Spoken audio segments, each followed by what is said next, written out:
Hey guys, what up? Total Control 871. Alright, so I'm here in Atlantic City, the godforsaken Atlantic City, a place that I almost never go. The only time I ever come to Atlantic City is because I have very, very specific business that brings me here. Believe me, I avoid the place like a plague. I encourage you to do the same. But while I'm here, I'm going to try and see if I can cobble together a type of little mini tour of Atlantic City and how I lived in the early years here. You guys may remember Father, yay, Father of the Year. He gave me the $150 in Detroit, Michigan. Catch the Greyhound anywhere but here. Made my way here to Atlantic City, and right over there where it says what, Lots Corner, I guess, I suppose, supposedly, whatever. It used to be called CVS. That would be the same CVS that Sergeant Muller and myself worked at ages and ages and ages ago.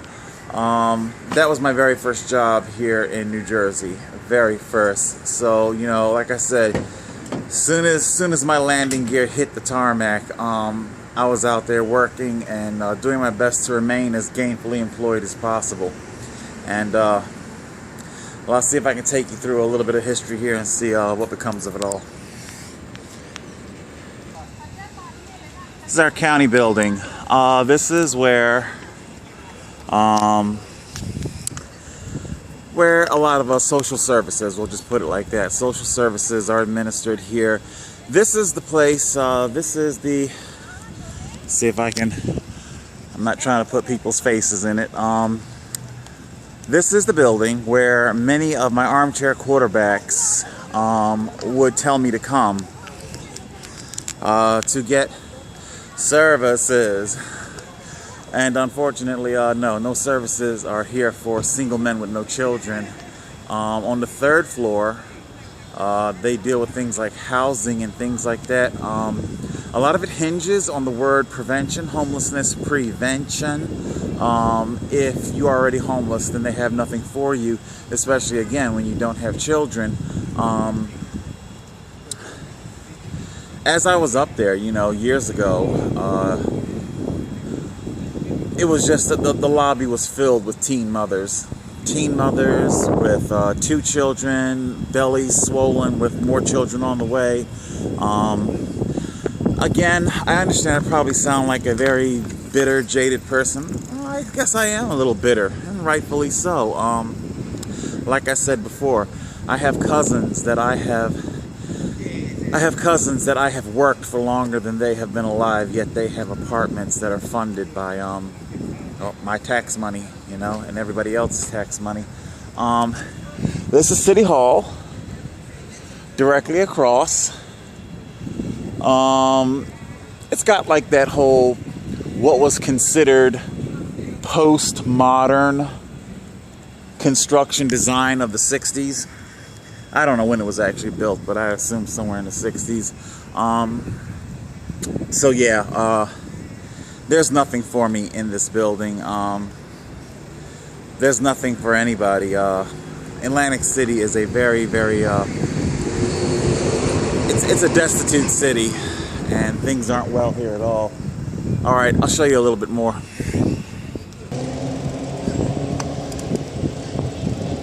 I don't think I ever knew the exact name of this park. I know for a great many years there, it was fenced off when I was a child, something called Metroplex. And I just thought the name was all kick-ass because I love my Transformers, Metroplex. Over there is their courthouse, Atlantic City Courthouse. I'm not going to get too close because, like I say, it's not really my intention to embarrass anybody, because there are a great deal of homeless that frequent this park.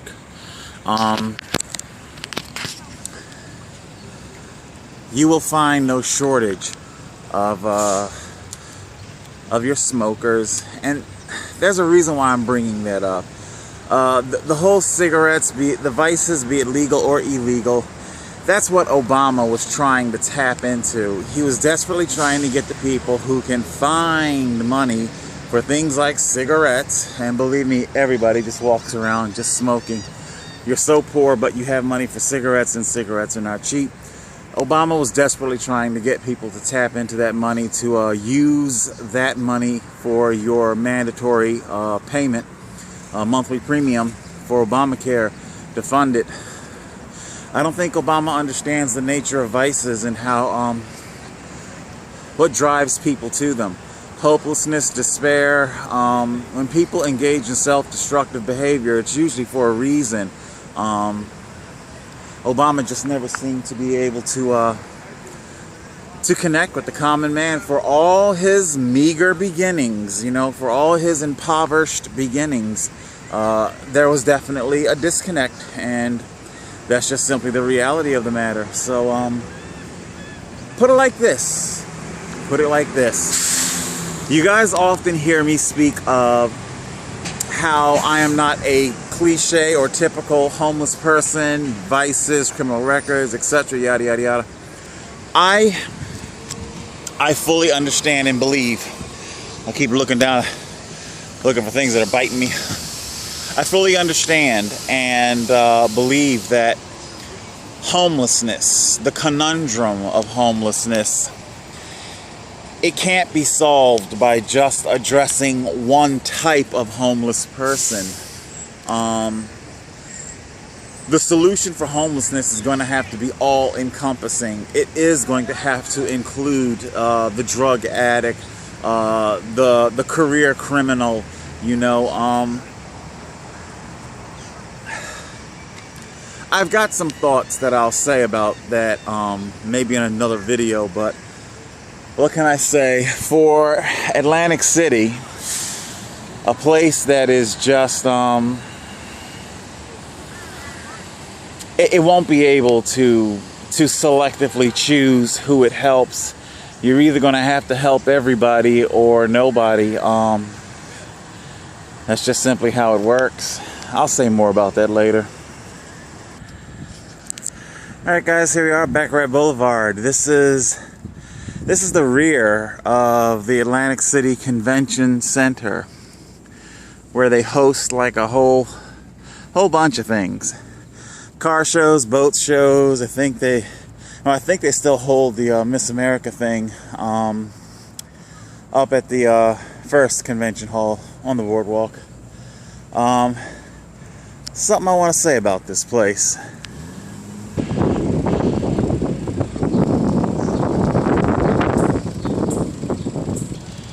See, I'm doing my best to keep my shot cropped here. This is the Atlantic City Rescue Mission.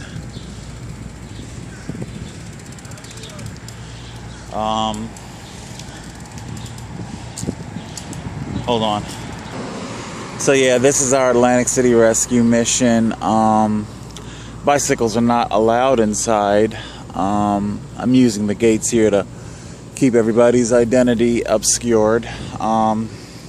When I used to work directly across the street at the convention center, I was working as a security guard making $7 an hour. I remember one day somebody phoned in a bomb threat because all the way across town they were going to rob the... What the hell is this bank? Was it Commerce Bank? I don't know, whatever. They were robbing a bank, and they wanted all the cops to come here as diversion. What I found so interesting was that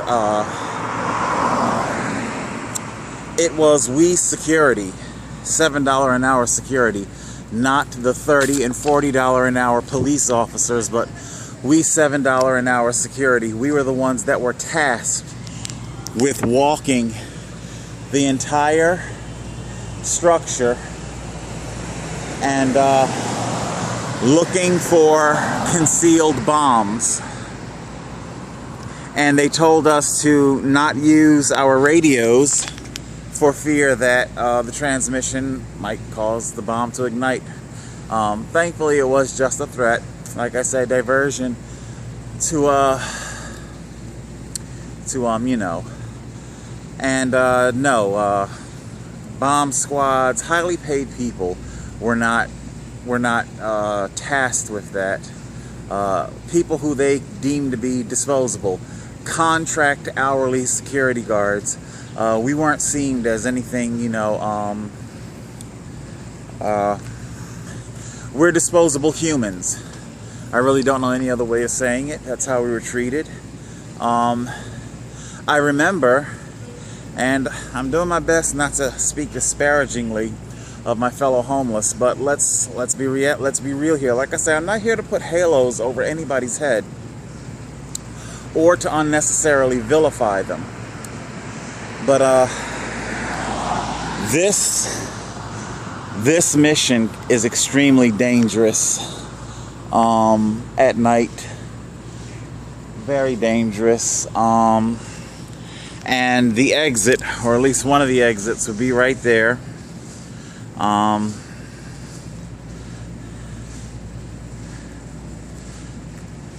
And that's where we were told to come out. We were forbidden from using the front exit of the convention center. It was literally like telling the subhuman help to use the back entrance. So what if it's near a shelter that has a history of violence? So what? We don't care. Hey, if you don't think too much about me, they were saying this also to single women. This street is like pitch black. Okay. You will notice you don't see any street poles. Okay. No lights. I think we got one little artsy fartsy looking light right there, but no, there's no lights. It's pitch black, and God help you. So you had like petite women, women and men. You know, everybody can be victimized. I refused to use this rear entrance, and I went out of the front entrance that was well lit and infinitely safer, because it also meant that you would have to walk all the way around the entire building, and you'd have to walk around the entire building, and like I said, just dangerous, very dangerous, and nobody really seemed to care because you were seen as subhuman. You make $7 an hour. Your life doesn't matter. It's class warfare, plain and simple.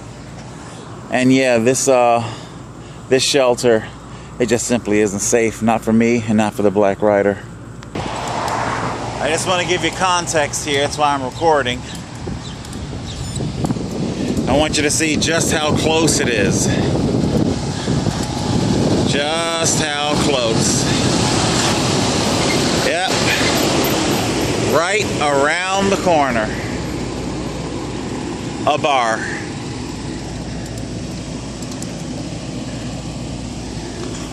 So, I believe they're calling it Throwbacks Bar and Lounge. And of course, the mission is right there, filled with people who are struggling to overcome their addictions. And we have this bar. It may have gone under many different names. When I was a child, it was called Moe's, and it had the Zodiac Room. And it's been the site of many acts of violence. It just goes to show you, city officials, politicians, they speak a great deal about wanting to do something for the homeless. They talk a good game, even over in Philadelphia, Center City, Philadelphia, or Detroit. You know, places that are plagued with so much crime and infestation, Camden. But funny, nobody ever seems to talk about revoking these people's liquor license. Okay? Whoa, whoa, whoa, guy, hold on a minute now. You're talking about $500,000 liquor license here, dude. No, fuck that. It's okay to talk about helping you people, but to actually clean up the neighborhood, oh, no. You're talking crazy talk now. You know, go over there, buddy. Go over there. Go sleep it off. Go sleep it off. And again, to give you a little context, we got our homeless shelter, bar, and down the street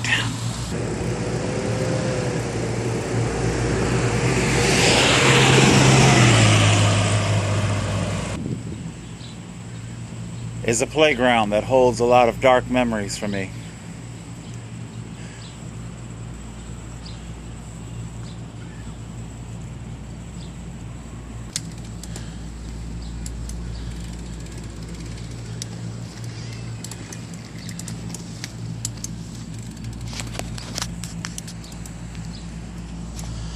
It's been resurfaced.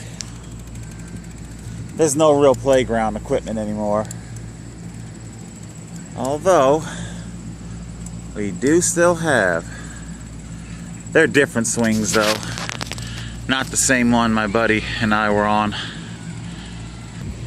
This place looks a lot smaller. I guess everything looks smaller when you grow up. They kept the picnic shelter in the same spot. I remember this picnic shelter. This is where the neighborhood kids would assemble whenever there was a field trip. It was her name, Miss Chubby. I don't know. I never did know her real name. Apparently, she didn't mind being called Miss Chubby. Yes, she was a chubby woman, heavyset woman. She was the organizer. She organized field trips to Apsagami Lake. And I'm talking about very, very crudely organized. Half the kids on the bus didn't have signed permission slips. But what can I say? It was just a different time back then, you know? People weren't so happy. People weren't, you know, it was a different time where neighborhood parents took care of each other's children. It was still a quasi-ghetto operation, but it was just a different version of ghetto. I really don't know how to explain it to you. It just wasn't the cesspool of evil that it is today. And yeah, right where that white vehicle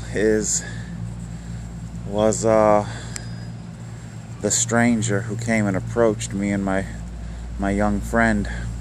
And like I said, the vehicle was faced in the opposite direction on the same side of the street. He wanted to be able to easily load us into the rear of his camper. I don't know if they're called mulberries, raspberries, blackberries. A type of blackberry blooms on this tree. I'm glad to see that it still exists. When we were kids, man, we'd climb up that thing and we would feast. Like I said, man, it was a different time. Directly across from our playground. One more thing I want to say about this playground, especially as how it relates to my issues with the police. Many have told me, just leave, just go. Why are you fighting? Just leave. For those of my law enforcement subscribers, and I'm I'm sure there's quite a few of you. Punch in the name Sean Gooding. You know what? I haven't even seen a news report, unlike the Daniel guy I told you about at the casino. But I can almost guarantee Sean Gooding has a lengthy criminal record. Sean Gooding is he's a short little thug. Short guy. Even when I was a kid, he was like a full 6 inches shorter than me. And but I was always a very passive, mild child. Confrontation, things are turning physical, about to turn physical, and what I ended up doing was screaming at the top of my lungs, "Mrs. Willie! Mrs. Willie!" And I ran as fast as my legs could take me onto Mrs. Willie's porch.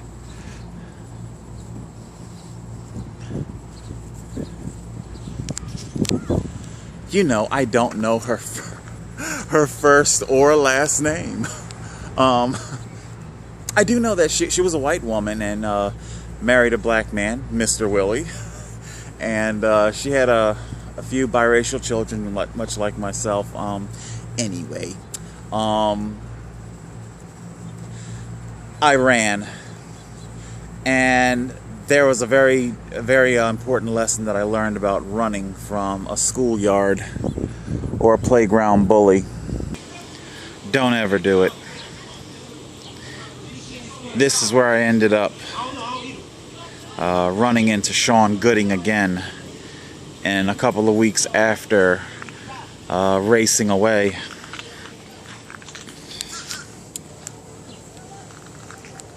Mrs. Willie saved me the first time, but she couldn't the second. Eventually I learned that I would have to face my bullies. You can't run from them. They will find you eventually. If there's anything that I could say to or about Sean Gooding, you were a cruel, sadistic son of a bitch. But thank you. You taught me a very valuable lesson in life, a lesson that doesn't get taught very often in today's politically correct world. Stand, fight, do not tuck tail between legs. You do whatever the hell it takes to make sure, win or lose, that you stand firm as a man. I don't run from my bullies. I stand and I fight them. I refuse to skulk along dark alleyways, running through backyards, hoping not to run into the police because there is a warrant out for my arrest. No. I will engage the tyrant full on. Stand or fall. I will not run.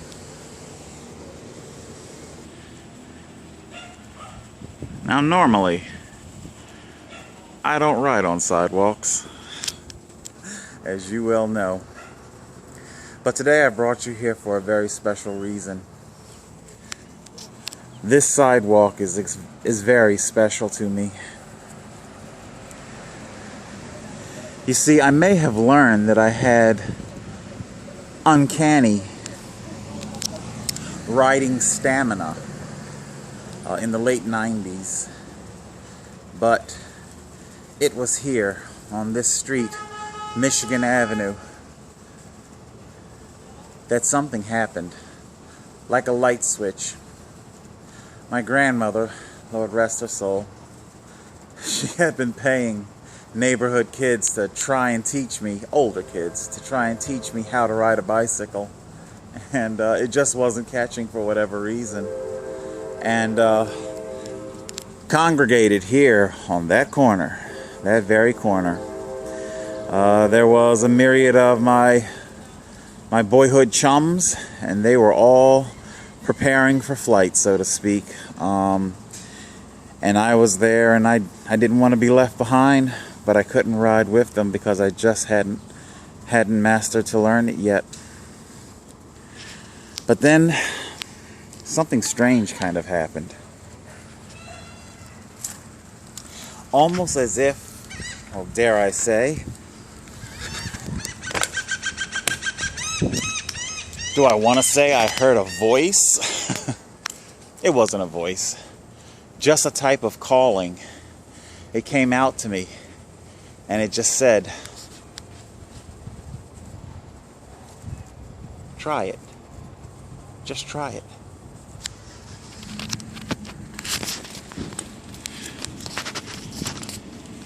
And just like that, on this very sidewalk,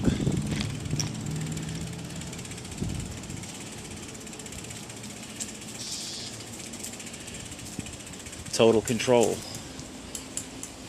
was given his power to ride.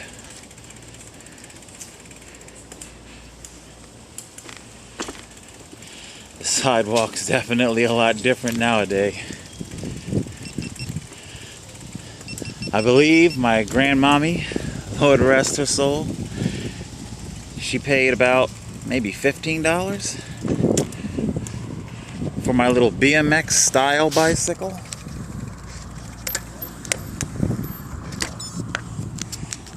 BMX style bicycle. And here today, I'm on a $4,000 bicycle. Wow, things have changed. This is the this is our yard from our Sober Suicide episode 1. Things have definitely changed here as well. But yeah, who would have knew?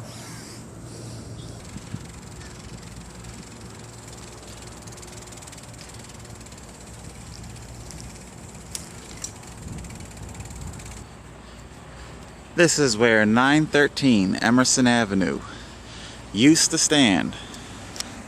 Actually, a couple of houses used to stand right here. Matter of fact, 3. Yeah, this vacant lot used to have 3 homes on it.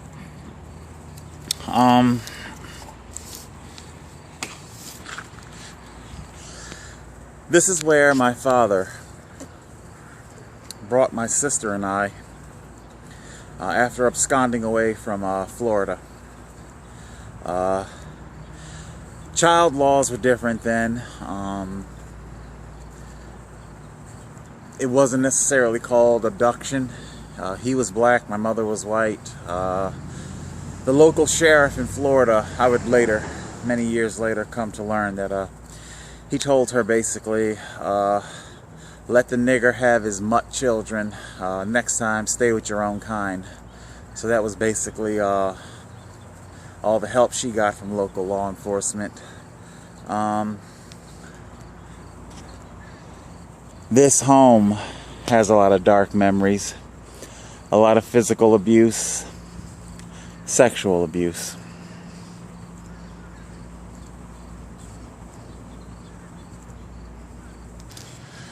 I can't even begin to tell you how much it weirds me out when I see solar panels on these houses, you know, new technology.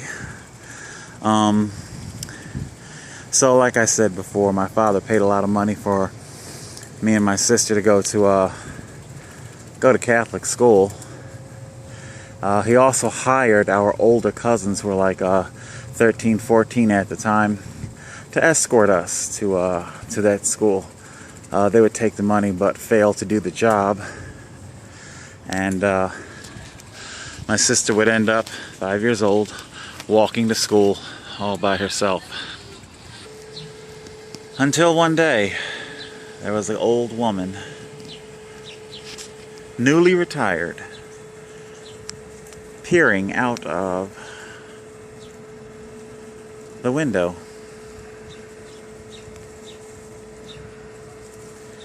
And she inquired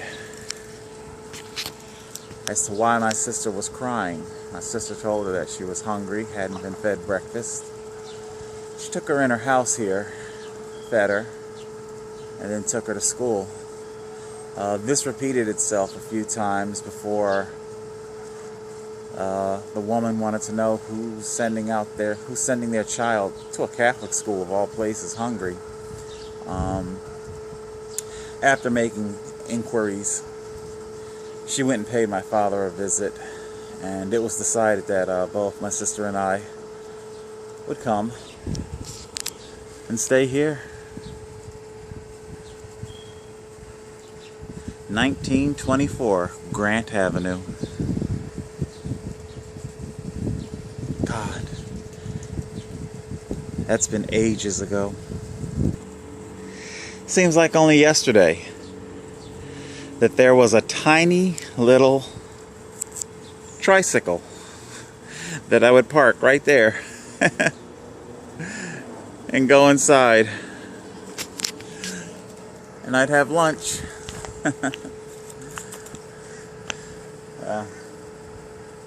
It's not a tricycle anymore. This place brings back a lot of memories.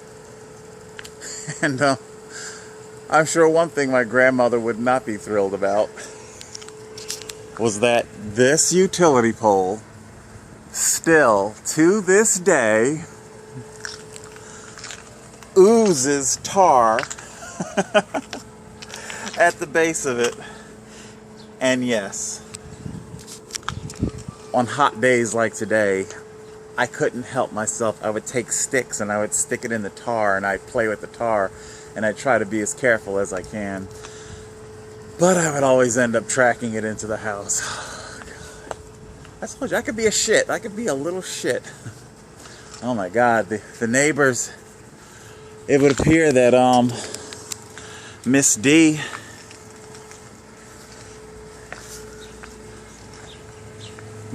and Mr. Ernest, their home must have burned down. I hope everybody made it out okay. Hold on a second. I had just asked a local man passing by if anybody lost their life. Both Miss D and Mr. Ernest, he drove a cab, and she was a hairdresser. They've long since passed away. Just like my grandmommy and my pop, they've passed away. And next door to them, the wife, I called her Miss May, and I forgot the husband's name. Hold on a second. Yeah, I relocated from Pleasantville. I'm over here now with my daughter and my son living. I didn't want to go in the senior citizen place after I had this stroke. I'm steady getting better. That's But wonderful. I wish you well. Well, thank you very much. I remember when you were bigger than that, and how small you got. Well, thank you. Don't forget that I didn't forget. All right, definitely. But a lot of people don't see skinny pictures of you. I know. And next to Miss May, there was Mr. Booker, and he had some sort of upholstery business, and he had a red van that would be parked right out here, and that was just ages ago. And next to Mr. Booker, Down the street. it was Miss Brookins. Yeah, that's her name. Okay. Miss Brookins, and she would come all the way from, I forget if it was South or North Carolina. She'd come from one of the Carolinas every summer, and she'd stay during the summer.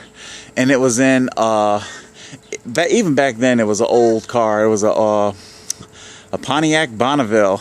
Everybody said it was a washing machine, and she definitely she drove it. Yeah, like I said, people recognize me. I have no idea who they are. People remember me. I don't necessarily remember them. Anyway, so yeah, this was home for quite a few years.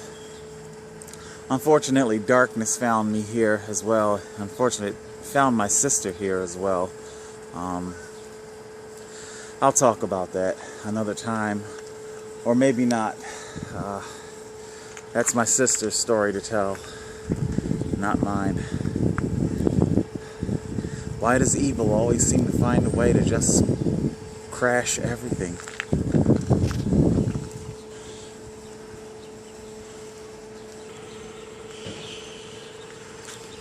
Atlantic City is a very, very cycling friendly. I don't know if I call it cycling friendly, but there's a lot of cyclists here. I mean, they're all over. It appears to be it accounts for a great deal of people's transportation. It does. Let's go take a look at it. This is Atlantic Avenue. You won't have to wait long to see people riding bicycles here. And that's pretty much what I would call them, people riding bicycles. Not to sound like a snobby douche or anything, but they don't exactly adhere to the laws, the road rules. And that is what I would say would make you a cyclist. Not how much your bike costs, but back in the day, probably where, let's see, way down there near our Dunkin' Donuts Subway, actually across the street from it, I mean like further down, Bike World. Shout out to Dave from Bike World. He sold a lot of Atlantic City residents a lot of bicycles. You still see a lot of those bikes out here on the road today. He since moved the bike shop up to Margate, and his son runs it now. What can I say? That was back during Bush Sr. Poverty was very bad. Jobs were practically non-existent. People needed a cheap way to get around, but it had to be reliable. There may have been the box store bike, although Walmart didn't exist here back then. I suppose you could get, it'd be Toys R Us. That's who you would have gone and gotten your box store bike from, Toys R Us. But believe it or not, a lot of the guys, you know, adults, a lot of the adult guys, you know, guys in their 30s and 40s, they would drop $300 or $400 at the bike shop, and they would ride up and down Atlantic Avenue, you know, all day long. This was back during a time, short sets. What was it, Beyonce's song, Sugar Mama? He looks so good, I'll buy him a short set. Short sets were very popular back then, and yeah, so a lot of guys, they get done up in their short sets, they buy off the avenue, get on the bike, and they feel good about themselves, you know. They didn't have cars, but they had a decent bike, and they felt good about themselves. They weren't kitted up, they didn't have helmets. If I'm not mistaken, that was also during a time where the professional Peloton, they weren't wearing helmets either. But yeah, man, it was just a time where, you know, things weren't quite so expensive. You didn't have money, but things weren't quite so expensive either. All right, guys, that's pretty much going to conclude my visit to Atlantic City today. Get on the bus, I think, and head back. I haven't been feeling very well myself lately, and me and the Black Rider, you know, it was a trip down memory lane today, and this video is long, so it's gonna take some time to upload. So yeah, that was some of my history, some of my childhood. As you guys can see, darkness has just simply always been there. And anyway, all right, guys, that's it. Total Control 871.